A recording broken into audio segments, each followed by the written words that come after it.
मैं हूँ जितेंद्र। जेल की ऊंची दीवारों के पीछे एक ऐसी कहानी शुरू हुई जिसने पूरे ऑस्ट्रेलिया को हैरान कर दिया। ये कहानी है एक चालाक और खतरनाक कैदी जिसने जेल के सुरक्षा गार्ड की निगरानी और लोहे की सलाखों को सिर्फ चुनौती ही नहीं दी बल्कि मात दे दी। रात की खामोशी में रची गई ये प्लानिंग हर कदम पर जोखिम से भरी थी। आज़ादी की आग में जलती एक ऐसी भागने की कोशिश थी जिसने जांच एजेंसियों को भी हिलाकर रख दिया। यह सिर्फ एक जेल ब्रेक नहीं था, यह था सिस्टम को धोखा देने की पूरी कहानी। यह था Australian criminal Harold McSweeney. Including Harold McSweeney, 28, Brisbane Correctional Centre, Queensland, Australia, 1991. McSweeney was a prisoner who was... McSweeney in charge. 4 criminals begin to plot their escape. Prisoners hijacked a garbage truck. McSweeney fell dead on the spot. Harold McSweeney, dead at 29.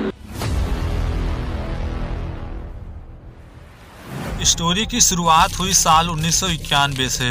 यह है देश Australia. Australia के उत्तर पूर्व में है Queensland राज्य। यहीं पर समंदर के किनारे ब्रिस्बेन करेक्शनल सेंटर प्रिजन शहर के केंद्र से ठीक बाहर स्थित और बाउर रोड जेल नाम से मशहूर। एक सदी से अधिक समय से चलती इसकी कड़ी सजा और स्ट्रिक्टनेस ने अपने भीतर हिंसा और दंगे का एक माहौल बनाया हुआ था। इन्हीं माहौल के बीच था एक कैदी हैरोल्ड मैक्सवेनी, उम्र 28 वर्ष, हथियारबंद डकैती के आरोप में बंद था। वह न केवल कैदियों के बीच इन्फॉर्मेस था बल्कि गार्डों की नजर में भी सस्पिशियस और खतरनाक माना जाता था।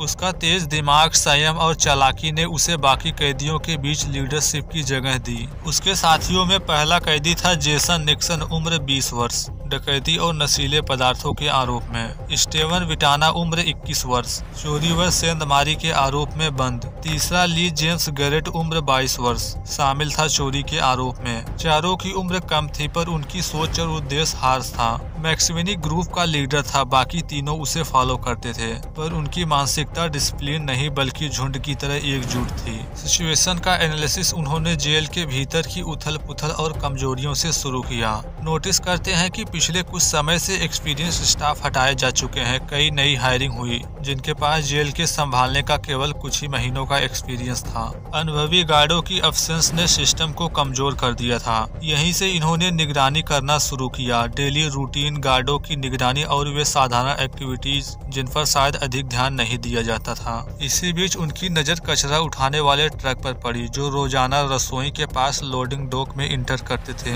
साधारण दिखने वाला यह गार्बेज ट्रक प्लान का सेंटर बन गया। प्लान है ट्रक पर काबू पाकर उसे गेट की ओर धक्का देकर जेल के मुख्य दीवार तोड़कर बाहर निकलना। इसे सफल बनाने के लिए पहला स्टेप था निगरानी। ट्रक के आने का एग्जैक्ट टाइम तथा लोडिंग डॉक पर स्टाफ की रूटीन। गेट हाउस और टावरों में तैनात गार्डों की संख्या और उनकी एक्टिविटीज पर ध्यान देने लगे। कई दिनों तक ध्यान देने के बाद इन्होंने पाया कि ड्राइवर आमतौर पर ट्रक की गाड़ी रसोई के पास खड़ा करता और डिब्बा खाली करने के लिए बाहर उतरता था। इसी दौरान एक ऑफिसर भी बाहर होता जो डिब्बा खाली करते समय थोड़ी देर तक वाहन के आसपास ही रहता। यही वह मौका था जिसे वे वेट कर रहे थे इतने लंबे समय से। दूसरा स्टेज था हथियारों की आवश्यकता बिल्कुल लिमिटेड रखनी है। न तो वे ऐसे टूल्स ले जा सकते थे जो तुरंत पहचान में आ जाए और न ही वे जेल के भीतर से हथियार आसानी से जुटा पाएंगे। तीसरे स्टेज में मैक्सवेनी ने क्लियर कर दिया था कि हर साथी का काम पहले से तय होगा। वे ये भी जानते थे कि एक्सपीरियंस स्टाफ के न होने और नए स्टाफ के होने से इनके गार्डिंग में कुछ कमजोरी हो सकती है। हर रोज वे छुपकर ट्रक के बिहेवियर को देखते हैं, किचन स्टाफ के आने जाने के समय नोट करते हैं। इस तरह जेल की दीवारों के भीतर चारों ने प्लान में लिमिटेड रिसोर्सेज वाली योजना को सेफ दिया। फाइनली वक्त आ चुका था 16 मार्च साल 1991। आज की सुबह के लिए ये केवल एक तय तारीख नहीं थी, ये अंतिम परीक्षा थी कैदियों की। सुबह से ठीक पहले सब कुछ तैयार था। जेल के कोर्टयार्ड में कचरा उठाने वाला ट्रक समय पर पहुंचा। ट्रक को किचन के बगल वाले लोडिंग डॉक पर रोक दिया गया और ड्राइवर अपनी रोज की तरह डिब्बा खाली करने के लिए उतरा। एक ऑफिसर उसी समय वाहन के नजदीक तैनात था ताकि जरूरी इंस्पेक्शन कर सके। यह वही पल था जिसका चारों को इंतजार था। मैक्सवेनी और उसके साथी पहले से फिक्स स्थानों पर खड़े थे। जैसे अधिकारी डिब्बा खाली करने के लिए पीछे मुड़ा, गैंग ने अचानक हमला कर दिया। हमला अचानक, तेज और बिना किसी वार्निंग के था, पर हाथों में कोई भारी हथियार नहीं। ट्रक ड्राइवर पर टूट पड़े, दोनों को जमीन पर गिरा दिया गया और उनकी आवाज दबा दी गई। दस्ताने से पहने गए हाथ मजबूत कपड़े ने ऑफिसर्स तथा ट्रक ड्राइवर को कंफर्म कर दिया कि इनकी फुल प्लान योजना है। ट्रक पर चढ़ते ही मैक्सवेनी ने गियर संभालने की जिम्मेदारी ली और बाकी मेंबर ने मिलकर ट्रक के कंट्रोल के लिए कोऑर्डिनेटेड प्रयास किए, पर सोची हुई हर चीज हमेशा प्लान के अकॉर्डिंग नहीं चलती। ट्रक के इंजन और गियर के साथ उनका पहला स्ट्रगल जल्द ही सामने आ गया। ट्रक किसी कारणवश लो गियर में फंसा हुआ महसूस हुआ। यह वह टेक्निकल फेलियर था जिसका जिक्र उनके प्लान में था ही नहीं। मैक्सवेनी और एक अदर कैदी ने गियर बदलने की कोशिश करते रहे। ड्राइवर के अगेंस्ट कंट्रोल हासिल करने के लिए उन्हें वाहन को जोर से आगे पीछे करके गति देनी पड़ी। उन्हें पता था कि स्पीड ही उनकी सबसे बड़ी उम्मीद है। गेटों को तोड़ने के लिए और उन कुछ सेकंड में आगे निकलने के लिए स्पीड जरूरी थी, पर गियर लो में फंसा हुआ था और ट्रक को जितनी स्पीड पर होनी चाहिए वह नहीं हासिल कर पा रहा। उन्हें पता था कि अब समय कम है। कुछ ही कदम आगे सिक्योरिटी फोर्सेस जेल ब्रेक की योजना को रोकने के लिए तैयार होंगे। गेट हाउस पर तैनात एक गार्ड ने सिचुएशन को पहचाना और तुरंत फीडबैक दिया। टावर में बैठे गार्ड के पास रेडियो से सूचना पहुंचती है कि कुछ अनयूजुअल आवाजें आ रही हैं। जैसे ट्रक गेट की ओर बढ़ा, गेट से टक्कर होते ही गोलीबारी शुरू हो गई। टावरों से राइफलें और शॉटगन दोनों से फायरिंग शुरू हुई। गेट हाउस में मौजूद गार्ड ने भी ट्रक पर सीधे निशाने से गोली चलाई। यह सब एक साथ हुआ, तेज और खतरनाक। बताया गया कि यह पूरी घटना लगभग 12 सेकंड के भीतर घटित हुआ। 12 सेकंड के भीतर ट्रक गोलियों से छलनी हो गया। कुछ गोलियां वाहन के भीतर से होकर निकली, कुछ ट्रक के मेटल पर चोट करके आर पार कर गयी। ट्रक के इंजन और ऑयल सिस्टम पर हुए असर ने उसकी रफ्तार धीमी कर दी। मैक्सवेनी को भी एक गोली लगी, पर यह घातक नहीं थी। हैरानी की बात यह थी कि गोलीबारी के बावजूद ट्रक आगे बढ़ता रहा, मगर उसका पावर घटता चला गया। ट्रक ने पहले अंदर की ओर बने गेट को तोड़ा, फिर एक और बाहरी गेट के सामने गया। इसका डिजाइन अंदर से खुलने के लिए था, पर ट्रक ने उसे बाहर की ओर धक्का देते हुए तोड़ दिया। गेट के टूटने की आवाज, मेटल और कंक्रीट की टकराहट की गूंज, अचानक फैलती हुई धूल, ये सब जेल के शांत एटमॉस्फेयर को भयानक स्वरूप में बदल दिया। गार्डों की फायरिंग ने ट्रक के शीशे और सीट मेटल में सुराख कर दिए। ट्रक पर मौजूद लोगों के शरीर पर कई छोटे छोटे चोटें आईं। जब आखिरकार ट्रक ऐसे हालत में और आगे नहीं बढ़ पाया तो इस पॉइंट पर यह क्लियर था, ट्रक अब शहर की सड़कों तक नहीं पहुंच पाएगा। उनके प्लान के अकॉर्डिंग जब चीजें नहीं हुई, रास्ते में आई बाधा को देख उन्होंने ट्रक को सड़क पर लगभग 400 से 500 मीटर आगे छोड़ देने और पैदल अलग अलग दिशाओं में बिखर जाने का निर्णय लिया। भागने की उस घड़ी में हर कोई दहशत में खड़ा था। अलार्म बज चुका था, सायरनें गूंजने लगी। जेल के अंदर शोर फैल गया और कैदियों के बीच अफरा दफरी मची। ट्रक के धुएं और टूटते गेटों की आवाज अब दूर नहीं थी। जैसे उन्होंने ट्रक को छोड़कर भागना शुरू किया, अलग अलग दिशाओं में फैल गए। उनका इरादा था कि वे जितना संभव हो सके सर्च टीम के खोज से बचें। भागने का पहला पल सफल हुआ। चारों अलग अलग दिशाओं में छुपते और फैलते हुए शहर की ओर बढ़े। प्रिजन अथॉरिटी तुरंत पीछा शुरू कर दी। रोड ब्लॉकों, हेलीकॉप्टर और आसपास के इलाकों में तेज तलाशी शुरू हुई। मैक्सवेनी जो घायल था, भागते समय घातक स्थिति में देखा गया। गोली की चोट ने उसे धीमा कर दिया था और दर्द उस पर असर कर रहा था। फिर भी उसने अपनी आखिरी ताकत से धीमे कदमों से आगे बढ़ना जारी रखा। बाकी तीनों भी अलग अलग दिशाओं में भागते रहे। किसी ने नजदीकी झाड़ियों की ओर रुख किया, किसी ने शहर के अंधेरे रास्तों में खुद को छिपा लिया। पड़ोस में रहने वाले लोगों को बताया गया कि वे किसी भी सस्पिशियस एक्टिविटी की सूचना दें। पुलिस ने तुरंत घर घर तलाशी शुरू कर दी। स्टीवन को जल्द ही पकड़ लिया गया। जेसन को भी कुछ ही देर बाद पड़ोस में घूमते हुए पकड़ लिया गया, पर मैक्सवेनी और ली जेम्स अभी भी पकड़ से दूर थे। वे किसी तरह से छुपने में कामयाब रहे। कुछ दूर चले आना पर पैसों की कमी, रिसोर्सेज की कमी और चोटों ने फिर से उन्हें उस वास्तविकता से परिचित कराया जो जेल के बाहर उनका इंतजार कर रही थी। मिली आजादी के बाद खाने पीने की कमी सामने आने लगी। जेल के आसपास और शहर के भीतरी इलाके में क्विक सर्च शुरू हुई। पुलिस ने आसपास के झाड़ियों, खाली बिल्डिंग्स और रेलवे के किनारे तलाशी बढ़ाई। इसी में सफलता मिली। स्टीवन विटाना को जल्द ही पकड़ लिया गया। उसका पकड़ा जाना इन्वेस्टिगेटर्स को भरोसा दिलाता है कि सिस्टमेटिक सर्च काम कर रहा रहा है। पुलिस की इमीडिएट रिस्पांस और नागरिकों की सहयोगी ने प्रारंभिक सफलता श्योर की, पर एक अभी भी फरार था। उसने शहर के भीतर छुपने का ऑप्शन चुना था, तुरंत भीड़ भाड़ वाले इलाकों और झाड़ियों का सहारा लिया। उसकी योजना का अनुमान था कि शहर के भीतर छोटे छोटे बिजी प्लेस में वे छुपकर कुछ समय तक सर्च टीम के नजरों से बचेंगे, पर टीम ने अपनी स्ट्रेटजी बदल दी थी। खोज के दूसरे हफ्तों में इन्फॉर्मेशन बेस्ड इन्वेस्टिगेटर ने एक निर्णायक मोड़ लिया। पुलिस को एक भरोसेमंद सूचना मिली कि मैक्सवनी ब्रिस्बेन से लगभग 1 घंटे की दूरी पर है। यह था टुअम्बा शहर। इस सूचना को गंभीरता से लिया गया। तत्काल उस पर जांच शुरू की गई। टुअम्बा की दिशा में भेजे गए जासूसों ने वहां रास्तों और पेट्रोलिंग पर नजर रखी। पोटेंशियल कॉन्टैक्ट्स का पता लगाने के लिए लोकल सोर्सेस से बात की। जैसे ड्राइविंग रूट पर निगरानी बढ़ी और उसने वाहन का पता लगाया, एक एक्टिव ऑपरेशन शुरू हुई। जब उसे सड़क पर पकड़ने का प्रयास किया, रिपोर्ट के अनुसार मैक्सवनी ने गोली चलाई। ये घटना को और भी गंभीर बना दिया। गोलीबारी के दौरान एक पुलिसकर्मी के कमर में गोली लगी। सिचुएशन स्ट्रेसफुल तथा खतरनाक हो गई।